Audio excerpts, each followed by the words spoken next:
So what has this 1960s day glow ashtray, trinket tray, got to do with the Jack the Ripper murders, still less Charles Lechmere? Well, it's from Verrey's, which was a very posh upmarket restaurant on Regent Street.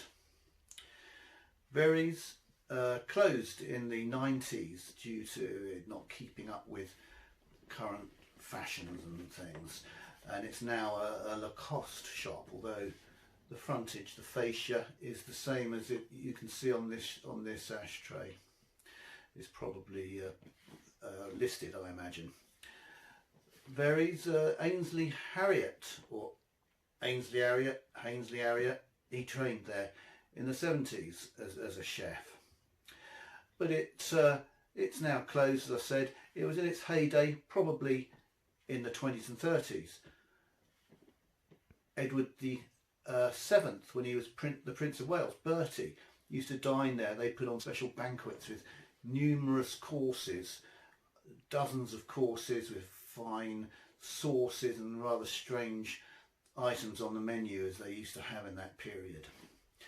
Conan Doyle had Sherlock Holmes send out for food from Verrey's because it had a certain louche feel to it and a certain cachet, where Holmes would be sending out for this expensive, very particular type of food from Verrey's. It sort of suited his character in those novels. Charles Dickens also used to eat there some years before, in the 1850s, and his son Charles Dickens Jr. wrote about Verrey's. Charles Dickens Jr. in his Dictionary of London in 1879 said, "Perhaps the oldest of the real restaurants in London is Verrey's in Regent Street, which still holds an excellent position amongst the a la carte houses." Now, when you say to people what is the oldest restaurant in London, they often come out with some place in a city or some other establishment. They were chop houses, they weren't, or pie shop, Mrs. Muggin's pie shop. They weren't restaurants. Restaurants were a newfangled Frenchified thing that came in after the Napoleonic Wars, and Verrey's was originally in fact a chocolatier. He was a confectioner. His family was Swiss. They came over from Lucerne and Geneva. Initially his mother and his brother, and they set up in Regent Street as a confectioner. In the around 1850 they converted to a restaurant, perhaps one of the first proper restaurants with newfangled different courses and sauces and fancy tablecloths and cutlery and all that sort of stuff, as a fancy Frenchified restaurant done in this Second Empire style of Louis Napoleon. At the time of the 1841 census, they were living at Regent Street, three of them. The mother, Louisa, who was 40, Charles, who this is really about, who was 25, and his younger brother, Louis, who was 20. All confectioners, all making their Swiss chocolates. 1851, they're still living at Regent Street, with 17 servants who are presumably mostly German, who are presumably involved in their business. And he didn't marry until 1871, when he married Emma Catherine Dale, and they lived together with his mother-in-law, who was called Mary, and they carried on until 1874, when they moved to St Leonard's, which is next to Hastings, where they bought a very, they continued running their business, but they bought a posh Gothic house, a very startling Gothic house called the Campanile, which is still there. And there, in 1875, the mother-in-law died. Charles Verrey himself died the next year in Naples, very suddenly, of a very serious illness. It's not revealed what it was, but he died of a very serious illness in Naples. What he was doing there, he was in his 60s by now. What he died of, I don't exactly know, but he died in Naples. He was brought back and buried in the same plot where the mother-in-law was buried and where his wife was later buried as well.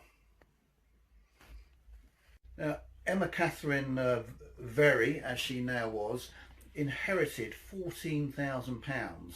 Charles Verrey was a very rich man.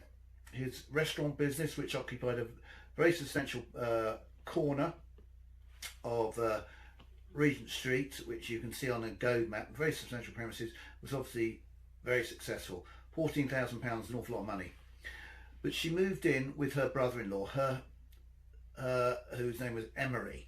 Her sister, Elizabeth Jane, had died some years before, so she moved in with her brother-in-law and her niece, who was called Emily.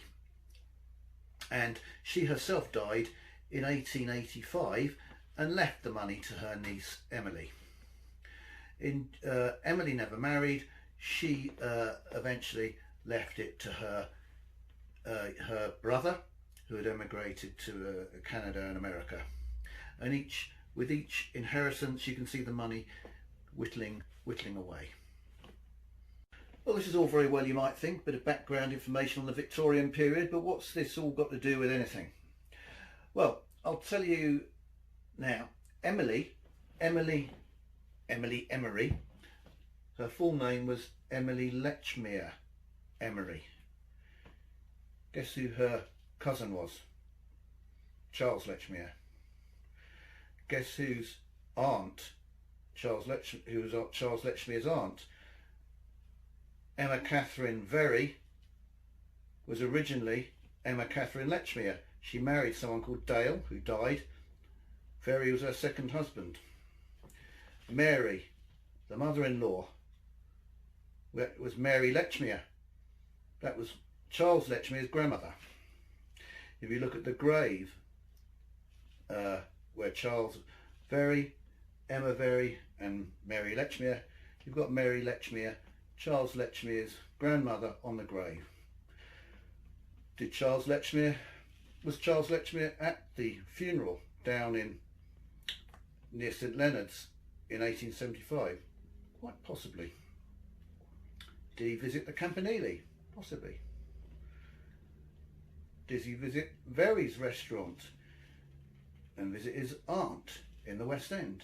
Quite likely, because the names of his aunts crop up in his family, in his children. Now, Mary Lechmere, Lechmere's grandmother, had been married to a guy called Charles Fox Lechmere, who was Lechmere's grandfather, who was clearly named after Charles Fox, the well-known Liberal Whig politician. He had died some years before. He'd predeceased his wife Mary by some years. And when Mary died in 1875, Emma got her husband Charles Verrey to put a memorial up at the Lechmere Parish Church in Fownhope in Hertfordshire. They were the lords of the manor in Fownhope, the Lechmere family. They'd really sunk down into the East End. Charles Lechmere's part of the family did, and so had Emma, until she married Charles Verrey. They were all quite poor. She fell on her feet, but when Mary Lechmere, the grandmother, died, they put a memorial up to both grandparents in Fownhope Parish Church. Now, there was an interesting little motto on the memorial that's still there now, and it says, "Nothing in my hand I bring, simply to the cross I cling." That's a little bit of a irony there, perhaps. Now, what effect did his aunt falling into all this money have on Charles Lechmere? Was he jealous? Did he just say, "Oh, that's well done for them"? It's an interesting psychological point. But I like a map, so I'm going to show you now how Regent Street fits into Charles Lechmere's life. This is a rather nice map of central London. Covers all the relevant areas. We have Charles Lechmere's house here, his mother's house around this area. She moved about a bit around here. This is where he worked, for Pickfords. These are the Whitechapel murders. Most of the Whitechapel murders. We've got Polly Nichols. We have Elizabeth Stride, Francis Coles. We've got Catherine Eddowes. We've got Alice Mackenzie, Martha Tabram, Mary Kelly, Annie Chapman. And this one here, the black one, is the Pinchin Street torso. Let's not forget the Pinchin Street torso. Over here, just for point of reference, where Scotland Yard was, the Whitehall torso. Over here, that's where Harriet Boswell was murdered, the Great Coram Street murder of 1872. Quite a bit earlier, 1872. Here is where Verrey's restaurant was on Regent Street. Don't forget, Lechmere's aunt moved in with Verrey in 1871.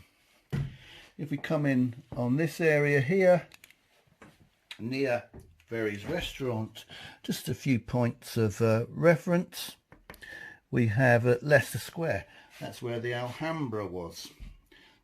One of the very big music halls at Leicester Square.